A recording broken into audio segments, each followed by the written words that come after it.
Muy buenos días, estamos en viernes 30 de septiembre, último día de este noveno mes del año. Se nos escaparon ya prácticamente 3/4 partes de este año 2016.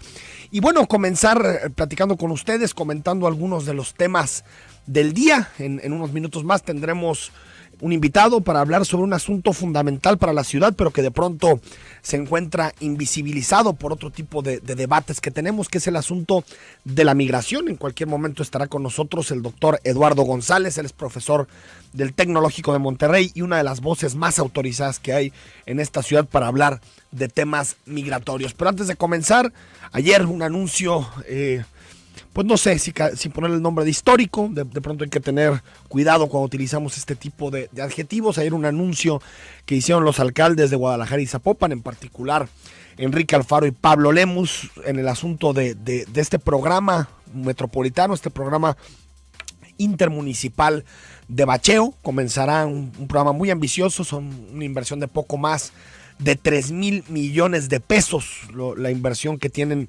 contemplados tanto el municipio de Zapopan como el municipio de Guadalajara. Estos 3,000 millones de pesos serán sin acudir a deuda. Aquí no lo aceptó en su momento el alcalde Enrique Alfaro, también lo hizo el alcalde Pablo Lemus, que uno de los graves problemas, uno de los problemas que enfrentan los tapatíos, que enfrentan los que recorremos esta ciudad, es precisamente el estado en el que están las calles. Es decir, estamos hablando de un problema que, si bien es un problema estructural de nuestras calles, de nuestras avenidas, de prácticamente en todo el año nos encontramos con calles en muy malas condiciones, hay que decir que el temporal de lluvias lo que hace es agudizar y profundizar estos problemas estructurales de infraestructura que tienen nuestras calles, y por lo tanto los alcaldes de Guadalajara y Zapopan inician o dan banderazo a este proyecto, a esta inversión de poco más de 3,000 millones de pesos que harán los dos, uno 1,600 millones, otro 1,500 millones de pesos, en donde atenderán una buena parte o alguna parte, digamos, de las calles que están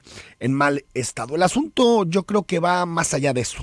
Si bien qué bueno que se piensen arreglar las calles, y que incluso dentro de las intervenciones, lo que decían los alcaldes es que se buscará intervenir también, por ejemplo, las banquetas, se buscará intervenir las jardineras, el balizamiento, es decir, tratar de dejar de forma integral las calles y todo el ecosistema y el contexto que está en torno a las calles. Sabemos que el problema es de una inversión que ya no solo tiene que ver con una apuesta anual, es decir, ya no tiene nada más que ver con encontrar margen económico, margen financiero para poder invertir en una sola exhibición poco más de 1,500, 1,600 millones de pesos, sino que es un asunto de llegar realmente a un acuerdo político, a un acuerdo de voluntades de gobierno, para que las calles de la ciudad se les invierta al menos sostenidamente 1,000 millones de pesos por los próximos 20 años. Es decir, solo se podrá resolver un problema de esta naturaleza, o al menos, si no resolver, al menos matizar y que las calles estén en un estado óptimo, si realmente se llega a un acuerdo de echar a andar un plan multianual, un plan de 1 década, 2 décadas, en donde no se baje el nivel de inversión. Porque el problema es, lo sabemos, estas aspirinitas que hacen los gobiernos. Hay que recordar el caso del actual gobernador del estado, Aristóteles Sandoval, cuando pasó precisamente por Guadalajara, también anunció un proyecto de estas características, de empezar a reemplazar asfaltos por concreto hidráulico en algunas avenidas de la ciudad, y sin embargo nos damos cuenta que era totalmente insuficiente, porque de pronto la lógica electoral, la lógica de ganar votos, lleva a los alcaldes a tomar este tipo de decisiones de coyuntura, o lleva a decir, vamos haciendo una inversión de tantos millones de pesos en un año, y después se olvidan de estos esfuerzos que son fundamentales y que tienen que ver con esfuerzos cotidianos, permanentes, para que las calles de nuestra ciudad estén en buen estado. Y también de pronto se nos olvida que en esta ciudad, si bien los baches son totalmente inaceptables y los baches son algo, y el estado en general de las calles son un fenómeno que realmente nos debe poner a pensar en términos de la ineficacia de los gobiernos, hay que recordar que hay problemas más complejos que eso, problemas más estructurales que eso, que se tienen también que atender: desigualdad, pobreza, combate a la inseguridad. Y siempre suena paradójico que lo primero que se le venga a la cabeza a los alcaldes cuando hablan de estos temas es precisamente invertir en pavimentos, en asfaltos, en atacar el grave problema de los baches que hay en la ciudad, pero se olvidan de otras necesidades y de otros fenómenos como son los que acabo de mencionar: desigualdad, pobreza, inseguridad. Es decir, creo que es fundamental que los presidentes municipales, más allá de anunciar estas bolsas multimillonarias de poco más de 3,000 millones de pesos para invertir en las calles, creo que es fundamental que también se hagan proyectos de esta envergadura en otras esferas, en otras arenas que son fundamentales para la ciudad y que de pronto pasan desapercibidas, ¿no? Como el asunto de la pobreza, que prácticamente nadie le entra, lo que llega de la Secretaría de Desarrollo e Integración Social es mínimo, prácticamente no sirve para nada en términos de combate a la pobreza, y lo mismo de los municipios que se dedican a dar un par de becas por ahí, un par de políticas sociales, pero muy poco en materia de combate a la pobreza y combate a la desigualdad en nuestra ciudad. Bien por el anuncio de los baches, qué bueno que los ayuntamientos se van a poner, digamos, en marcha con un programa ambicioso, un proyecto ambicioso. Sin embargo, esto es un asunto estructural y se tendría que mantener la inversión al menos 20 años más para que realmente esto tuviera algún impacto en las calles. Y solo comentar que también el asunto del aeropuerto parece que empieza a tener alguna solución, o al menos algún esbozo de diálogo entre las partes involucradas, entre los ejidatarios y la Secretaría de Comunicaciones y Transportes. Ayer los ejidatarios ya liberaron una parte de lo que tenían tomado, que era en esta parte el estacionamiento, es decir, el estacionamiento ya está funcionando, incluso hasta el próximo martes el estacionamiento del aeropuerto será gratuito, pero siguen habiendo 2 campamentos vinculados a esta protesta, y al menos de aquí al martes que la Secretaría de Comunicaciones y Transportes o ponga sobre la mesa la última oferta para que los ejidatarios vean si en realidad les conviene o no aceptarlas. Si no hay un acuerdo el próximo martes, sí estamos en el inicio, estamos en las puertas de lo que puede ser un conflicto bastante prolongado entre los dueños, entre los ejidatarios o los que vendieron en su momento las propiedades, los terrenos del aeropuerto, y la Secretaría de Comunicaciones y Transportes, que está haciendo hasta el día de hoy ofertas que están muy por debajo de lo que señalan los avalúos y lo que señalan realmente el costo por metro cuadrado en las tierras del aeropuerto. Ojalá se llegue a un acuerdo, porque esto al final lo último que hace o lo único que provoca es complicaciones, dificultades para quien va al aeropuerto, y por supuesto que se pierdan muchos vuelos en esta ciudad. Y como les decíamos, tenemos el gusto de saludar aquí en cabina a Eduardo González. Él es especialista en migración y con él queremos platicar distintos temas. Eduardo, muy buenos días. ¿Qué tal? Buenos días, gracias por la invitación, Enrique. Gracias. Eduardo González es académico del Tecnológico de Monterrey, es una de las voces más prestigiadas que tenemos en Jalisco para discutir el tema de la migración, y bueno, también eres colaborador de distintos medios de comunicación, escribes en distintos periódicos en temas relacionados sobre todo esto. Sobre migración, pues este año he estado publicando algunas piezas sobre el fenómeno en la revista Proceso Jalisco, y bueno, pues también ahí con Leonardo Schwebel en Canal 8. Gracias por estar aquí con nosotros, Eduardo González. Oye, bueno, hay distintos temas que hay que tratar en la agenda migratoria, pero me gustaría empezar por los debates en Estados Unidos en este tema. ¿Qué has visto? Bueno, la posición de Trump creo que nos queda medianamente clara. No sé si la posición de Hillary nos queda tan clara en estos temas. Bueno, más allá de la claridad en este momento en el discurso de los dos candidatos, a mí siempre me parece importante mencionar que por alguna razón, que sinceramente la desconozco, en México la gente supone que un presidente demócrata ¿sí? va a ser pues más favorable para el mundo migratorio, y en especial el mundo latino migratorio en Estados Unidos. Sin embargo, en la práctica hemos visto que no es así. Me puedo remontar por lo menos a 3 momentos importantes. El primero de ellos, cuando en la presidencia de Ronald Reagan, ¿sí? republicano de cepa, pues se lleva a cabo hasta el momento lo que es la principal reforma migratoria que permitió al menos a 3 millones de mexicanos obtener un permiso para vivir de manera legal en Estados Unidos. En los 80s, ¿no? En los 80s, sí. Entre el 83, 84, 85, la famosa ley Simpson-Rodino. Y a partir de ahí, ¿sí? Pues prácticamente 30 años, no se ha elaborado absolutamente nada de ese calado. Luego, me muevo a Clinton. Es precisamente dentro de la presidencia de Bill Clinton cuando se echa a andar la construcción del muro fronterizo. Fíjate. O sea, finalmente, por un lado, se firmaba el Tratado de Libre Comercio, por un lado decían van a venir inversiones, etcétera, pero por otro, empieza todo este proyecto que hoy conocemos de manera general como el muro. Y en el último caso, el de Obama, pues no ha habido un presidente en Estados Unidos que haya deportado a más migrantes que bajo la administración de Barack Obama. Que son 3 millones, ¿no? Así es. 3 sobre millones.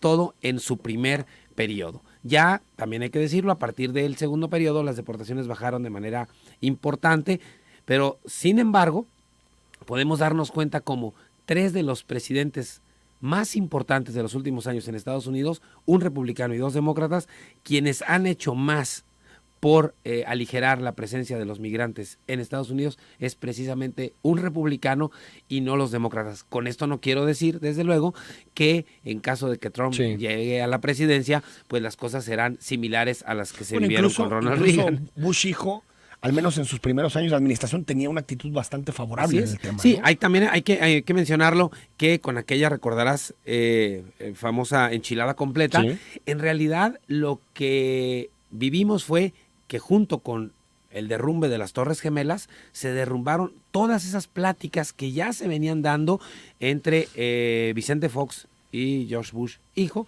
para pues de alguna manera hacer algo para aligerar la presencia de los mexicanos en Estados Unidos. Vamos al corte, seguimos platicando de estos temas con Eduardo González. Teléfonos en cabina 3122-4200, 3122-4266. Nos puede también mandar un mensaje de Twitter a @zona 3 noticias o al WhatsApp 3318807641. Cara a cara, platicando con el doctor Eduardo González. Él es académico del Tecnológico de Monterrey y especialista en asuntos migratorios. Eduardo, despedimos el segmento anterior hablando de las posiciones demócrata y republicana en el tema de la migración. ¿Tú cómo ves a Hillary? Digo, porque Hillary tiene, si bien ante Trump parece que es el mal menor, pues tiene sus bemoles y tiene su pasado y tiene su historia. ¿Tú qué opinas? ¿Crees que sería amigable en temas migratorios o sería más a la Obama, que tiene un discurso suave, pero a la hora de los hechos, ¡pum!, 3 millones de deportaciones? Yo creo que Hillary se va a enfrentar a 2 situaciones, por lo menos al día de hoy, las veo así, importantes. La primera, me parece que a pesar de Trump, los republicanos sí pueden tener el control en el poder legislativo. En la Cámara. Sí. Y eso pues va a ser muy complicado para que Hillary saque finalmente la ley que Obama no pudo hacer. Claro. Ese es un escenario. Y el otro, más favorable, es que hay que recordar que Obama lanzó la orden ejecutiva, la famosa DACA, que cada 2 años se debe de estar renovando. Ya iría para la tercera renovación, que le tocaría más o menos a la mitad, poquito menos, del siguiente periodo. ¿Del primer año?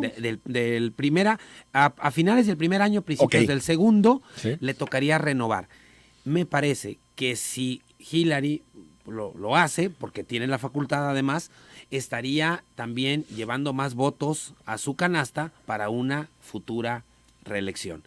En caso de no hacerlo, pues estaría ahí poniendo clavos en el ataúd. Entonces creo que Hillary, con Hillary podríamos estar más o menos tranquilos de que DACA va a seguir. Digamos, la propuesta ejecutiva, ¿no? La orden ejecutiva de Obama. Lo que no sé si el capital político le pueda alcanzar a Hillary es para ganar las demandas que tiene por este juez federal de Brownsville, en donde lo que ocasionó fue que se detenga el DAPA, que es la no deportación para los padres de los DACAs. Entonces, no sé si finalmente el capital político con el que arranque eventualmente Hillary le permita enfrentar ese problema y entonces sí destrabar DAPA, que sería todavía de mayor alcance que el que tuvo DACA. Me parece que esto es lo más que podemos esperar de una reforma migratoria y esto difícil, ¿no? Sí, yo creo que la reforma migratoria, en todo caso, si es que se diera, pues como yo siempre lo menciono, vendría en un segundo periodo. Tú, mejor que nadie, sabes este asunto, que los presidentes en Estados Unidos el primer periodo lo que buscan es la reelección. No más. Y el segundo periodo, pues, que el que lo va a suceder gane. Así es. Sí, siempre lo del temas electorales. Es claro. Complicado. Ahora, Eduardo González, viniéndonos a nuestro país, hace días comentábamos en las redes sociales este asunto del plan Frontera Sur. que me impresionó los datos, ¿no? O sea, que México solamente en el año fiscal 2016 deportó 23,000 migrantes más de los que deportó Estados Unidos, cosa que se me hace una cifra tremenda. ¿Qué es esto del Plan Frontera Sur? Y también que nos platiques lo que está sucediendo, que ahorita me platicabas en el corte, con, por ejemplo, la llegada de africanos a Chiapas en particular. Bueno, el plan de Frontera Sur arranca en México en verano, julio del 2014. Y tiene 5 líneas de acción bastante claras. Por un lado, un paso formal, dicen, fronterizo, para controlar y regular el paso entre los dos países. Por otro lado, que se tenga el acceso a una tarjeta visitante regional. Hay que recordar que esta tarjeta solo aplica para guatemaltecos y beliceños. Sí. Pueden trabajar en México hasta un mes con el único requisito de regresar un día a su país y al día siguiente regresar a México. Cosa tan absurda. Así es. Mira. Regresan y vuelven a entrar. Por eso, entre paréntesis, llama mucho la atención que aquí la gente en Guadalajara, por ejemplo, me menciona frecuentemente, oye, ¿por qué no vemos casi guatemaltecos? Sí. Vemos hondureños, salvadoreños. Sí. Porque los guatemaltecos tienen esa ventaja. Entonces, mientras los chiapanecos están migrando a Estados Unidos,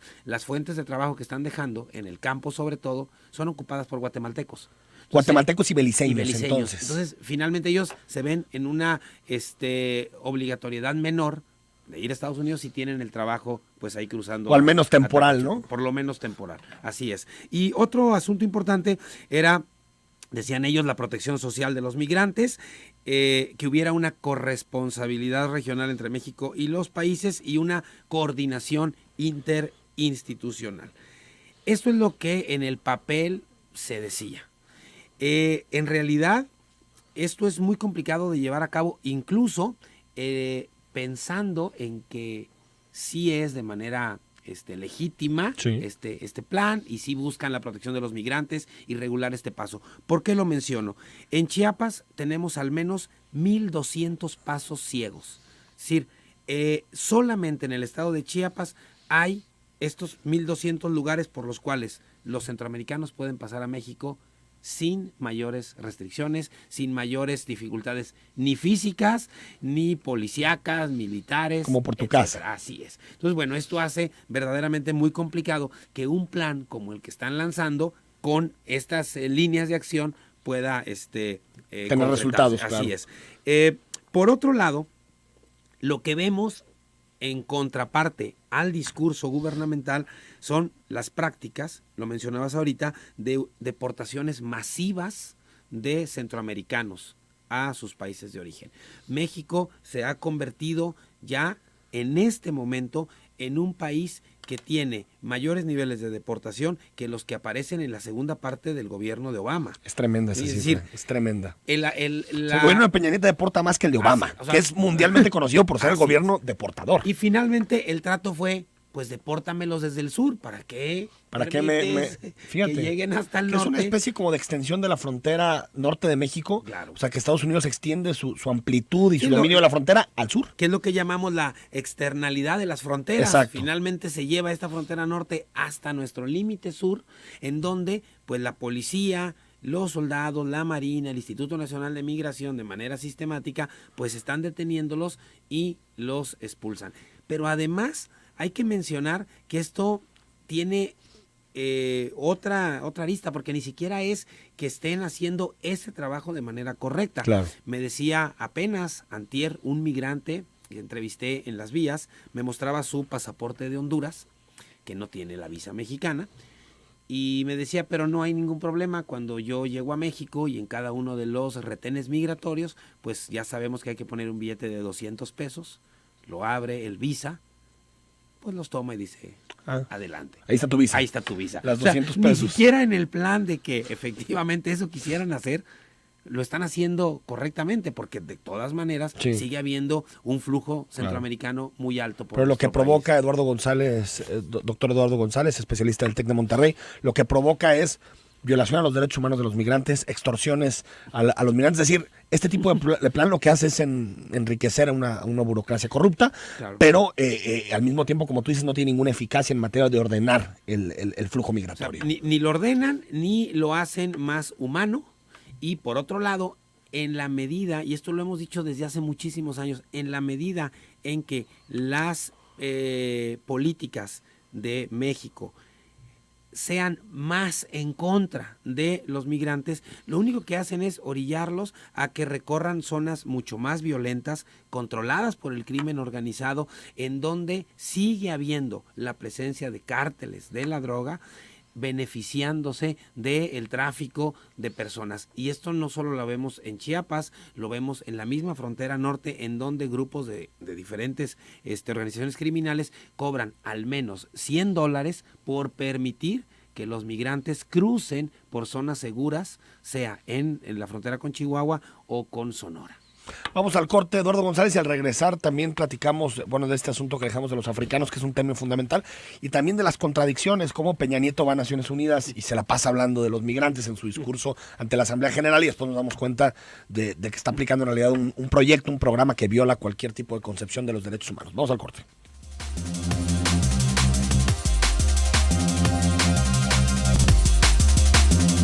9 de la mañana con 35 minutos, nos dice 1067, nos pone un mensaje y nos dice: ¿qué tan cierto es esto? Importante, viajeros por falta de garantía y seguridad para transitar en el estado de Michoacán, nuestro servicio se suspende a partir del primer minuto del 30 de septiembre. Sí, es cierto, ya me están diciendo aquí de producción que es cierto el mensaje que mandan estos operadores de rutas de transporte. Bueno, esperando a ver hasta cuándo, nos manda una fotografía de igual si nos especifica un poquito de qué se trata la fotografía. Ahorita la comentamos, Guadalupe, con mucho gusto. Nos dice Jesús Hola Choea: Aristóteles falló, pero usted mete las manos al fuego por Alfaro y Lemus. Bueno, no, yo meto las manos por mi familia y hasta ahí. El presidente virtual de Zapopan actual en su programa se abrió el pecho para decir: mañana se iniciarán las obras de pavimentación en la avenida Santa Margarita con una inversión multimillonaria. Nosotros nunca mentimos. Visite la avenida debajo del puente en Periférico para poner un ejemplo. Gracias por el mensaje, Jesús, y claro, nos daremos una vuelta para ver exactamente en las condiciones que están en donde nos especificas. 5174 nos manda también un mensaje. Comparte este moño azul si estás en contra del maltrato hacia los hombres por parte de sus mujeres. Bueno, gracias por el mensaje. Nos dice 7114: ¿qué tal? Buen día, queremos hablar del tema de Uber que va en decadencia. También lo trataremos en los próximos días, el asunto de Uber. Eduardo González, el discurso de Enrique Peña Nieto en las Naciones Unidas, en la ONU, en el tema de migración, pues repleto de puntos comunes y también diría yo de mentiras, ¿no? En relación al tema migratorio. Sí, de puntos comunes, de mentiras y además de lejanía a las mismas prácticas que se llevan a cabo. Me parece que si el fenómeno migratorio se sigue abordando desde una óptica de seguridad, lo único que vamos a ganar es a seguir fortaleciendo la criminalización, la victimización, la discriminación hacia los grupos migratorios. Necesitamos pensar en términos holísticos. Sí. El problema es, el fenómeno es tan complejo, tiene tantas aristas que no hay forma de abordarlo solamente desde la economía, desde la cultura, desde un asunto de seguridad, sino desde una concepción mucho más amplia. De lo contrario, pues vamos a caer en estos lugares comunes. Quiero leer un poco, ¿sí?, una de tantas declaraciones que hizo Peña Nieto en la ONU cuando los migrantes ingresan al país de manera irregular. Sí. Dice Peña Nieto, corren riesgos adicionales que ponen en peligro su libertad, su integridad física y su vida. Eso es lo que dijo. Y yo... Cuando entran de forma irregular, dice. Así es. Y a mí me parece que, en todo caso, si él está interesado en que no corran riesgos, lo mejor sería que se regrese a esa política mexicana todavía de los años 80 del siglo pasado, en donde los centroamericanos podían ingresar a nuestro país sin la necesidad de portar una visa. A partir de que México cambia su política y les impone el uso de la visa, en ese momento la concepción del migrante se mueve hacia lo que algunos llaman migrante ilegal. Claro. Y en ese momento se empieza a criminalizar un acto de supervivencia, un acto en el cual ellos lo único que buscan es un lugar en donde trabajar y donde vivir, y mientras esto no cambie, pues los discursos de Peña Nieto o de quien sea en la ONU o en cualquier lugar, pues serán eso, simples discursos que no se van a sostener con las prácticas que de manera cotidiana observamos. Aunque es utópico, Eduardo González, en el sentido de que Estados Unidos no nos dejaría hacer ese movimiento. Claro. Es decir, la visa viene de Washington, no tienes que imponer una visa a los centroamericanos porque así eres una barrera de contención para la presión migratoria en Estados Unidos. Sí, ¿no? Viene de allá. Desde luego, la política migratoria en México se determina en el Departamento de Estado norteamericano. Ahora, lo que no nos hemos metido demasiado en los últimos meses, Eduardo González, es el asunto del Instituto Nacional de Migración. Durante el periodo de Calderón hubo un escándalo en materia de corrupción, en materia de malos usos al interior del Instituto Nacional. No sé qué has sabido en este sexenio del Instituto Nacional de Migración, si ha corregido esas prácticas, si se ha reformado, si ha reestructurado. Pues mira, Enrique, en ese sexenio, en el de Calderón, hubo varios, pero uno de los más sonados casos de corrupción del instituto se dio en Yucatán, en donde estaban pues en una red incluso de prostitución y demás, una cuestión bastante penosa y lamentable. De delincuencia organizada. Sí, de delincuencia por parte de funcionarios y exfuncionarios del Instituto Nacional de Migración. En este momento que mencionabas al inicio del programa, la presencia de africanos en el estado de Chiapas, lo que estamos observando en algunas de las primeras, de los primeros tientos periodísticos en esta zona, pues empieza a apuntar hacia ex funcionarios del Instituto Nacional de Migración que están, pues de alguna manera, vendiendo documentos que les permitan a los africanos llegados a Chiapas salir de manera pues casi inmediata del estado. Estos documentos están diciendo los pueden conseguir entre $100 y $500 para que puedan salir de manera muy fácil del estado.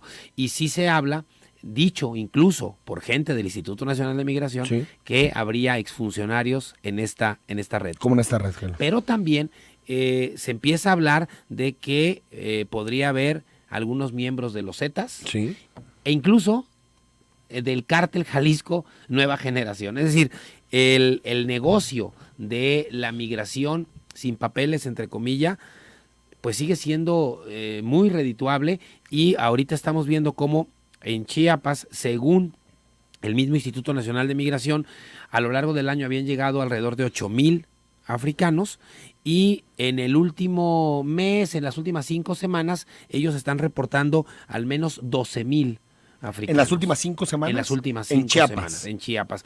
Estos africanos, pues hay que mencionar, están llegando por barco de algunos lugares como el Congo a Brasil, y de Brasil los están moviendo a Colombia, luego por mar a Panamá, y de Panamá todo el istmo centroamericano, caminando hasta llegar pues prácticamente es decir, van a Estados Unidos y la ruta es tomar un barco a Brasil, luego Colombia, Panamá, Centroamérica, llegar a Chiapas, y de Chiapas los están moviendo ahorita la mayoría de ellos a la zona de la Ciudad de México y luego hasta el norte.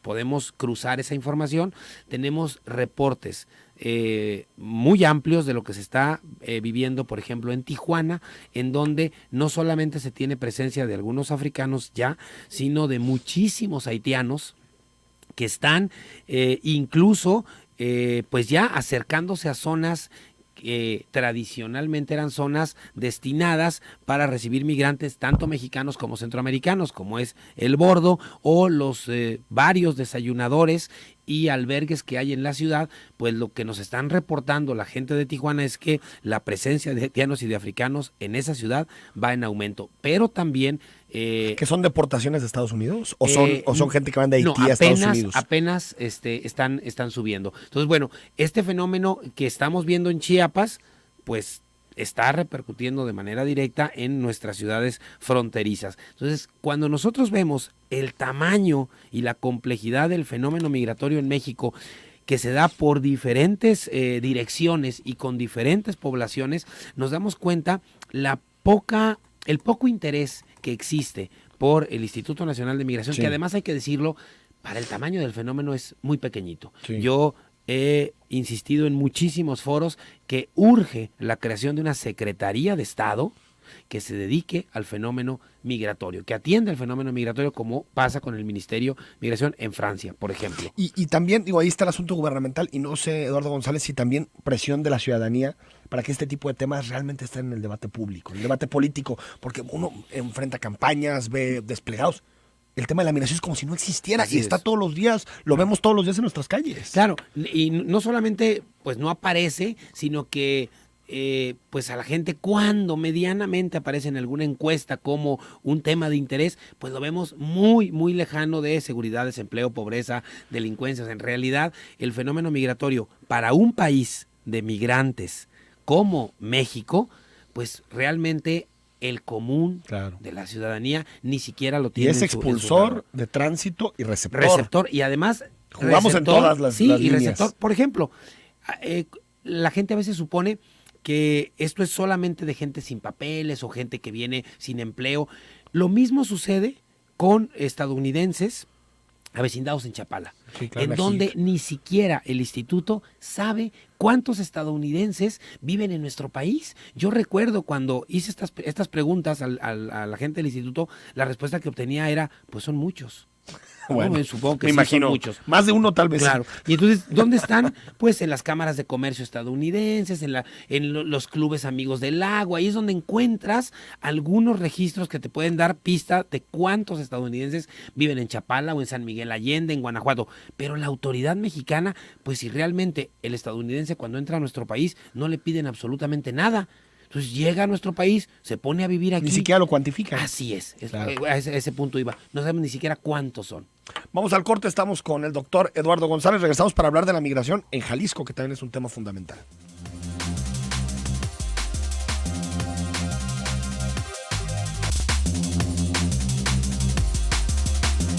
9 de la mañana con 52 minutos. Estamos platicando con el doctor Eduardo González. Él es académico del Tecnológico de Monterrey y especialista en temas migratorios. Eduardo, antes de leer algunos mensajes que nos están mandando los radioescuchas, preguntarte por el tema en Jalisco, que es un asunto, no sé si estarás de acuerdo conmigo, que nos hemos empezado a sensibilizar de este asunto en la última década, ¿no? Antes parecía como un tema lejano, distinto, que no nos tocaba directamente a nosotros.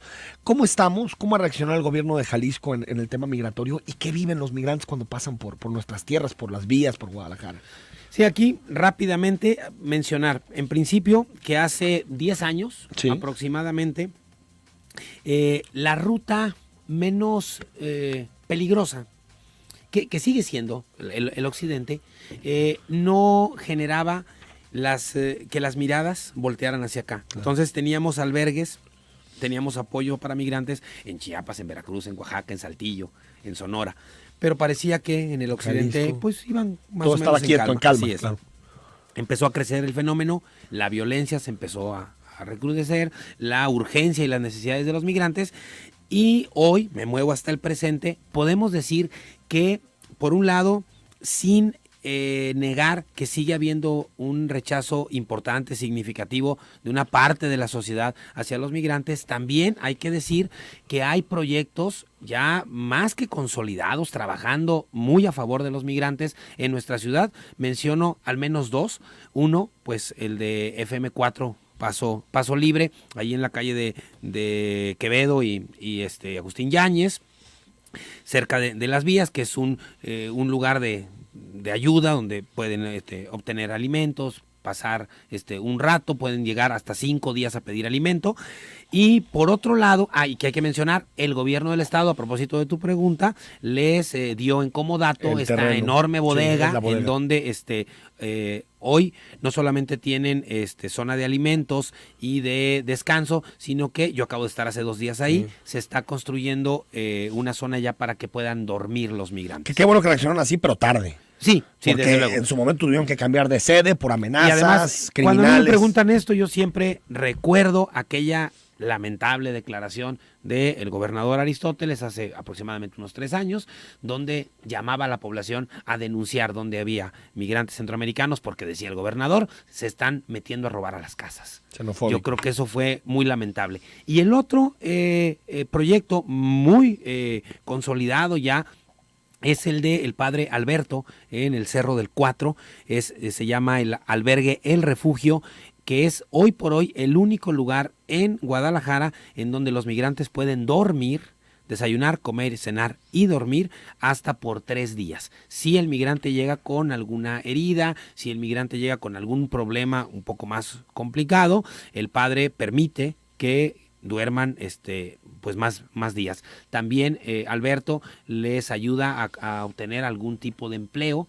Alberto es arquitecto, entonces pues tiene algunos contactos con gente que hace obra y pues está buscando también que salgan a pintar, a cortar el pasto, a hacer carpintería, etcétera. Esos 2 sitios me parece que son los más importantes. Y algo que vale la pena mencionar es que a veces la gente está mencionando que hay más migrantes en las vías.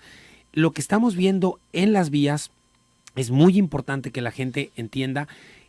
La mitad de los migrantes que vemos en las vías son mexicanos. La mitad centroamericanos. Y de todos ellos, la mitad no va a Estados Unidos. Está regresando por haber sido deportado. Entonces esto es muy importante. Y además las direcciones ya cambiaron. Es decir, ya no es todos hacia el norte. Hay unos que vemos en las vías que van de Nayarit a trabajar a La Piña, a Veracruz.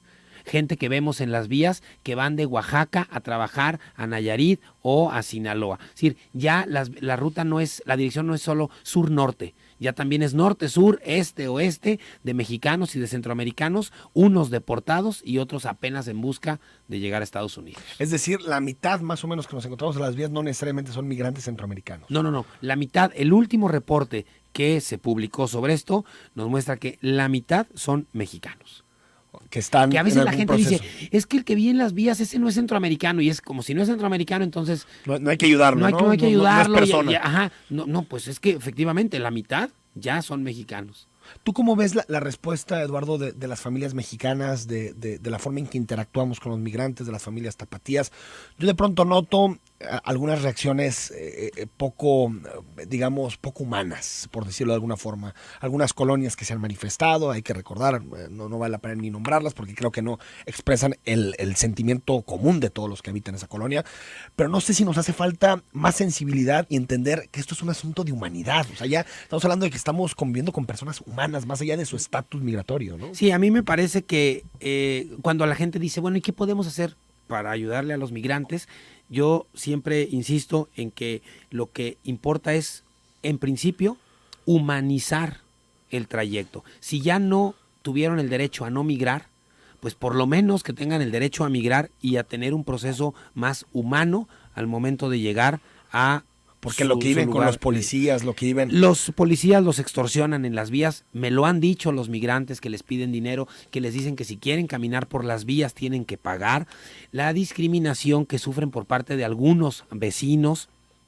Y aquí también vale la pena mencionar que aunque algunos vecinos de la colonia en donde está la zona de FM4 se negaron a que lo pusieran y han perdido ya creo que 3 o 4 amparos porque siguen peleando porque los quiten. También hay que decir, me acaba de mencionar FM4 esta semana, que hay muchos vecinos que colaboran en el albergue de FM4. Son estas diferencias, así ¿no? es. Entonces yo sí creo que es muy importante que las familias y los tapatíos en general pues podamos ayudar a humanizar el proceso migratorio de mexicanos y de centroamericanos en tránsito por nuestra ciudad. Hay un montón de proyectos, unos muy pequeñitos, unos más grandes, que abonan para ayudar al migrante. Eso hay que mencionarlo. Claro. Si bien hay mucha gente que lo rechaza, también hay mucha gente que los apoya. En 10 segundos, Eduardo González, ¿los municipios pueden hacer algo? No, pues yo creo que con que ya le pidan a la policía municipal que no los extorsione es una ayuda suficiente. Doctor Eduardo González, especialista en migración y académico del TEC, gracias por habernos acompañado. No, al contrario, aquí en gracias por la invitación. Nos despedimos la próxima semana, comenzamos cara a cara con la visita del diputado federal Elías Íñiguez y el martes está con nosotros la secretaria de Cultura Miriam Báchez. Soy Enrique Tucen y hasta el lunes.